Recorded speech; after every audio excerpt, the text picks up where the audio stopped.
최신 경제 소식을 빠르고 친절하게 전해드립니다. 스타트 경제, 오늘은 이정환 한양대학교 경제금융대학 교수와 함께하겠습니다.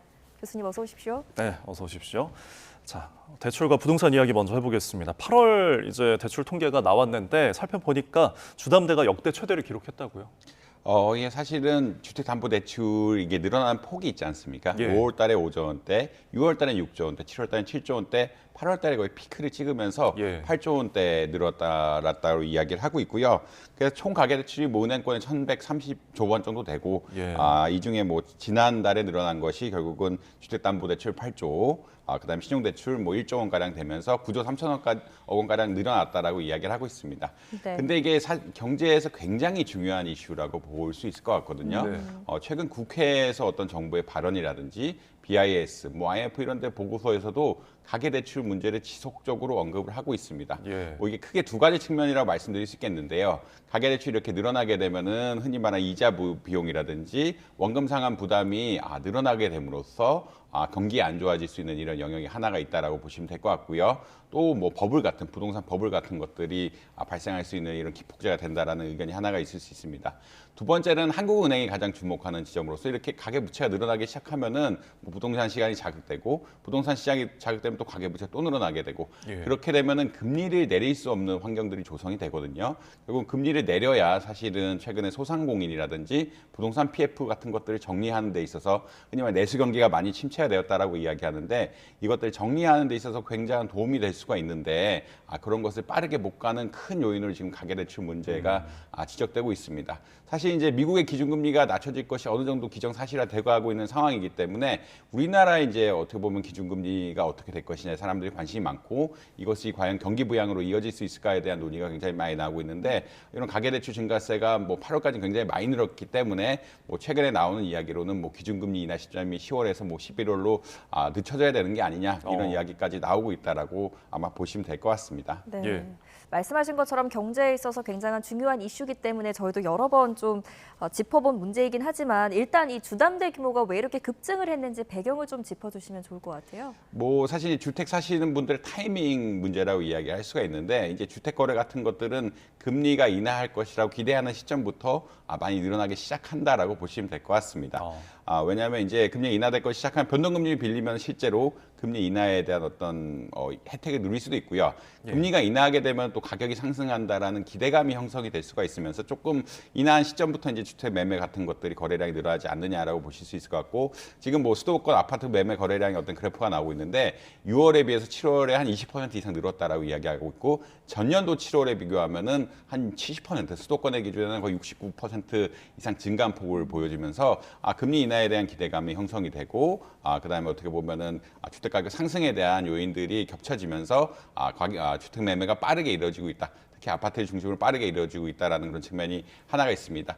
두 번째로는 이런 주택 거래에 있어서 공급 문제를 지적하지 않을 수가 없는데 여러분들이 아마 지적을 하셨겠지만 아무래도 이제 최근 공사비 상승 등이라든지 이런 고금리로 인해서 공사가 지연된 부분, 재개발 같은 것들이 지연되는 부분들이 계속되면서 공급에 대한 우려가 있거든요. 아파트 공급에 대한 우려가 있으면서 지금 어떻게 보면 집을 사지 못하면 아파트 가격이 굉장히 추후엔 상승할 것이고 이런 상승한 가격에 나는 살 수가 없다라는 어떠한 영끌의 그런 어떤 심리가 좀 형성이 되면서 지금 뭐 주택 시장에 어떻게 보면은 화랑이 돼가고 있고 이런 주택 시장이 화랑이 된다는 얘기는 결국은 빚을 낼 수밖에 없는 어떤 주택 구매자 입장으로서는 가계 대출이 늘어날 수밖에 없다. 주택담보대출이 늘어날 수밖에 없는 이런 상황이다라고 보시면 될 것 같습니다. 예, 그런 영끌 뭐 막차 이런 것들을 좀 방지하기 위해서 정부가 대출 옥죄기를 시행하고 이번 달부터 DSR 2단계가 이제 진행이 되잖아요. 그러면 이달은 조금 대출이 좀 뭐랄까 줄어들 가능성이 있을까요? 사실 이제 DSR 2단계를 도입하는 그런 예정 이전에도 사실 이제 8월 말부터는 정부가 옥죄기에 들어갔거든요. 네. 그래서 이제 8월 말 데이터를 보면은 이제 주택담보대출의 어떤 금액 같은 것들이 줄어드는 양상이 조금 보이긴 합니다. 물론 총량으로는 8조 2천억이 늘어나면서 가장 많이 늘어나긴 했지만 4주 차에는 일어나는 규모가 많이 줄었다는 이야기를 많이 하고 있거든요. 이런 것에서 일단 확인할 수 있고요. 9월 달에 역시 이제 일별 어떻게 보면은 주택담보대출 규모 같은 것들을 보면은 8월에는 뭐 4,200억 원 가량 됐는데 이것이 한 40% 정도 감액한 2,800억, 2,700억 원대로 유지를 하면서 어떻게 보면 감사 효과를 보이고 있다라고 보시면 될 것 같습니다. 결국은 이 DSR 규제가 도입되면서 그리고 단순히 DSR 규제만 도입되는 것이 아니라 주택담보대출의 만기 같은 것들을 줄였거든요. 예. 예전에 40년 만기를 30년으로 줄이게 되면은 원리금 상환 부담 같은 것들이 또 확 늘게 되면서 아무래도 이제 담보대출 규모 같은 것들이 줄어들게 됐고요. 그 다음에 이제 은행들이 정부의 시책에 협조를 하면서 흔히 말하는 실수요자 위주의 주택담보대출만 하겠다. 다시 말해서 수도권에 대해서는 다주택자에 대해서는 주택담보대출 안 내주겠다 이런 강력한 뭐 규제까지 강력한 내부 규제죠. 내부 예. 규제까지 내놓으면서 주택담보대출의 규모가 좀 늘어나는 속도가 아마 9월에는 줄어들 것이다라고 예측을 하고 있습니다. 네, 뭐 실제로 지금 통계를 보니까 주담대 일평균 증가세가 9월 들어서 9월 9일 기준으로 반토막이 났다는 수치가 나왔던데 이러면 이제 정부의 대출 조기 정책들이 실제로 효과를 거두고 있는 건지 그렇게 보시는지 그리고 방향성에 대해서는 또 어떻게 생각을 하세요? 사실 이게 어려운 질문이긴 한데 이제 지금 대출 줄이기는 효과가 분명히 있다고 생각을 하고 있고요. 네. 왜냐하면 결국은 은행이 총량 규제식으로 뭐 하고 있기 때문에 그리고 이제 정부 가계 그러니까 흔히 말하는 DSR 규제란 것이 개인에게도 부담이 되긴 하지만 은행에게도 부여가 되기도 하거든요. 은행의 총량이 뭐 30% 이상 가지 말라. 그 은행에 부여가 된다는 거는 은행의 총량 규제로서 일종의 역할을 할 수가 있기 때문에 네. 이런 총량 규제를 바탕으로 해서 대출 옥죄기 시작하면은 사실상 어떻게 보면은 이제 대출 규모 자체는 단기간은 좀 줄어들 가능성이 있다라고 보시면 될 것 같습니다. 네. 그럼에도 불구하고 중요한 거는 아파트 시장, 특히나 이제 서울의 아파트 시장의 문제라고 말씀드릴 수 있는데 아무래도 방금 전에 제가 공급이 부족하다, 공급이 이제 단기간에 해소는 어려울 것 같다라는 이야기를 조금 했는데 사람들이 이런 것에 대한 우려가 있기 때문에 어느 시점에 그러니까 좀 우려가 있다는 거는 뭐 특정한 조건이라든지 금리가 좀 인하된다든지 이런 조건이 부여가 되면 또 가격이 또 빠르게 올라갈 수도 있는 구조라고 보시면 될 것 같거든요. 그러니까 이제 단기간 DSR 규제 정책이라든지 88 대책으로 이야기하는데 공급을 많이 해주겠다는 대책 같은 것들이 좀 펼쳐지면서 그리고 전방위적인 어떠한 추가적인 규제, 그 만기 축소라든지 혹은 무주택자에 대한 대출만 한다든지 이런 것들이 겹쳐지면서 대출 단기간은 줄겠지만 부동산 시장 자체 펀더멘탈이 아마 중요한 요인이 될 거라고 보고 있고 예. 금리 인하가 되면 또 부동산 시장이 어떻게 될 것이냐 이런 것들은 좀 관심을 가지고 정부가 계속 모니터링 해야 되는 부분이라고 보시면 될 것 같습니다. 예. 네.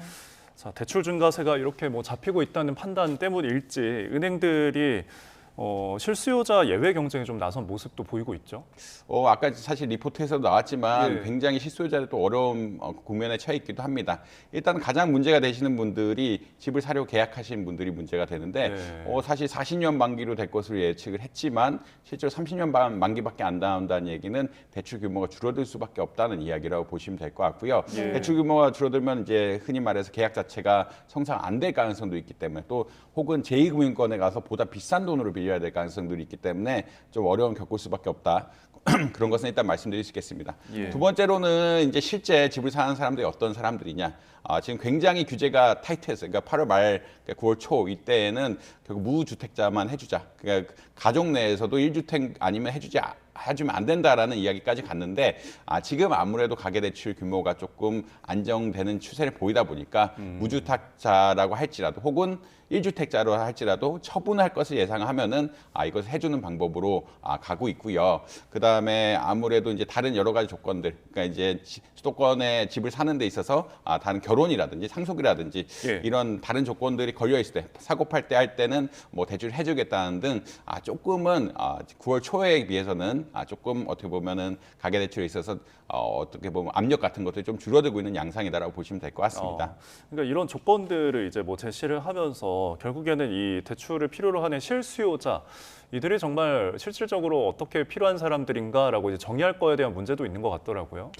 사실 이게 애매하긴 합니다. 예. 아까 말씀드린 것처럼 실수요자, 이미 계약을 하신 분들은 명확하게 실수요자긴 한데 가구를 새로 사려는 분들이 실수요자인가에 대해서는 좀 어떻게 보면 좀 고민의 여지가 있는 거라고 보시면 될 것 같고요. 네. 왜냐하면 이분들이 반드시 이 시점에 사야 되는 것은 아니고 정부 입장에서는 이제 좀 금리가 내려가고 주택가격이 안정이 되면 이분들이 사는 게 사실 또 바람직할 수도 있거든요. 근데 예. 이제 정부 정책의 불확실성, 그다음에 부동산 시장에 가든 어떤 불확실성이 같이 겹치면서 이분들이 어떻게 보면 집을 빨리 사야 되는 환경들이 조성되는 게 문제라고 보시면 될 것 같고요. 예. 결국은 이 지금 사려는 실수요, 그러니까 사려는 실수요를 정부 입장에서 느리면 느릴수록 좋은 거고, 늦게 하면 만들면 좋은 것이고, 그러니까 실수요자 입장에서는 본인들의 기대, 어떤 가격 이런 것들이 고려가 돼야 되기 때문에 좀 정의하기 어려운 문제이기는 하다라고 보시면 될 것 같습니다. 네, 예. 소비자 혼란을 줄일 수 있는 대책이 좀 보완되기를 바랍니다. 지금 일단 간밤에 8월에 미국 소비자 물가 상승률이 이제 발표가 됐는데 3년 반 만에 가장 낮은 수준으로 좀 나왔어요. 예, 소비자 물가 상승률 2.5%로서 예. 굉장히 낮은 수준으로 나왔다라고 보시면 될 것 같고, 사실 어떻게 보면 시장의 어떤 예상보다 조금 더 낮은 수준이라고 네. 보시면 될 것 같습니다. 다만 이런 식료품하고 에너지 가격을 제외한 흔히 말하는 코어 인플레이션이라고 이야기하는데, 이 부분은 연 단위로 보면은 시장이 부합했지만 월 단위, 지난달에 비해서는 조금 오른 양상이 있어서 약간 물가 상승률의 폭이 좀 줄어든 게 아니냐, 물가 상승률의 폭이 좀 줄어든 게 예. 아니냐, 이런 이야기가 나오고 있다라고 보시면 될 것 같고요. 사실 이제 2.9%에서 2.5%로 내려오면서 굉장히 그래도 그 물가 상승률 자체가 예측대로 가고 있다라는 평가는 계속 있고, 그렇기 때문에 연준이 지속적으로 물가보다는 고용 쪽에 좀 신경을 쓰는 것이 아니냐, 경기 침체 우려에 대해서 좀 신경 쓰는 게 아니냐라는 이야기는 계속 나오고 있다라고 아마 이해하시면 될 것 같습니다. 네, 그렇다면 미 연준이 언제 금리 인하에 나선다면 얼만큼 인하를 할지가 또 관심입니다.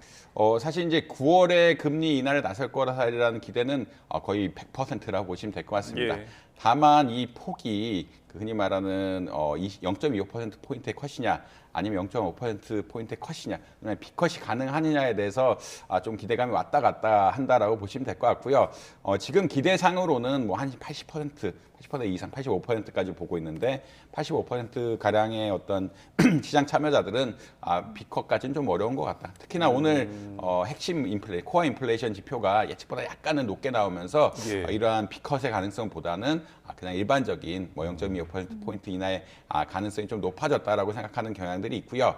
아무래도 이제 9월에 그 또 다른 이슈는 9월 달에 한번 내리면 그 다음에 또 언제 내릴 것이냐, 뭐 12월 달에 예. 과연 내릴 수 있느냐 없느냐, 이런 것에 또 오히려 관심이 쏠리면서, 그리고 연준이 계속 전망치를 내놓는데, 흔히 말하는 점도표를 내놓는데, 내년의 금리 전망이 과연 어떻게 될 것이냐에 대해서도 사실 굉장히 관심이 많이 쏠리고 있다. 사실 지금 상황에서는 뭐 내년에 한 4번 정도 내릴 것 같다라고 생각을 하고 있는데, 예. 그것보다 더 내릴 것인가 아니면 덜 내릴 것인가, 이런 다양한 이슈에 대해서 지금 금리 관련된 관심이 굉장히 많다라고 아마 보시면 될 것 같습니다. 네, 결국 거시경제 지표가 좀 따라와 줘야 그런 금리 인하 관련해서 힘을 받을 것 같은데, 어쨌든 아까 언급하신 것처럼 B컷 가능성이 좀 낮아지다 보니까 뉴욕 증시가 좀 하락 출발을 했거든요. 그리고 다시 이제 마감 때 와서는 많이 높아진 모습이더라고요. 이게 사실 해석의 영역이긴 한데요. 예. 해석의 영역이라는 게 어떤 거냐면, 사실 그 코어 인플레이션 지표들이 아무래도 예측보다 조금 높게 나오니까 B컷의 가능성이 좀 줄어들게 되고, 이에 따라서 이제 금리 인하 시점이 조금 느려지거나 금리 인하 폭이 좀 줄어든 게 아니냐는 기대감이 형성이 되면, 처음에는 어떻게 보면은 주가가 별로 안 오르는 이런 네. 양상, 혼조세였는데, 근데 이제 아무래도 그 실제 CPI 지표, 실제 소비자 물가지수 지표가 우리에 부합하고, 이것들이 경로에 따라가는 것 자체가 경제의 긍정적인 시그널이라는 어떤 그런 적의 해석이 높아지면서 네. 주가가 상승했다라는 그런 의견들이 많습니다. 특히나 엔비디아가 반등을 하기 시작하면서 네. 나스닥 지수 전체를 이끄는 이런 상황이었다고 보시면 될 것 같고, 나스닥 지수가 그래서 2% 이상 오르는 이런 상황이었다. 뭐 반도체 지수는 뭐 거의 5%가량 오르면서 주가가 굉장히 많이 유의미한 반등을 보인 이런 상황이었다고 보시면 될 것 같습니다. 네, 예. 뉴욕 증시까지 짚어봤습니다. 오늘은 이정환 한양대학교 경제금융대학 교수와 함께했습니다. 교수님 잘 들었습니다. 고맙습니다.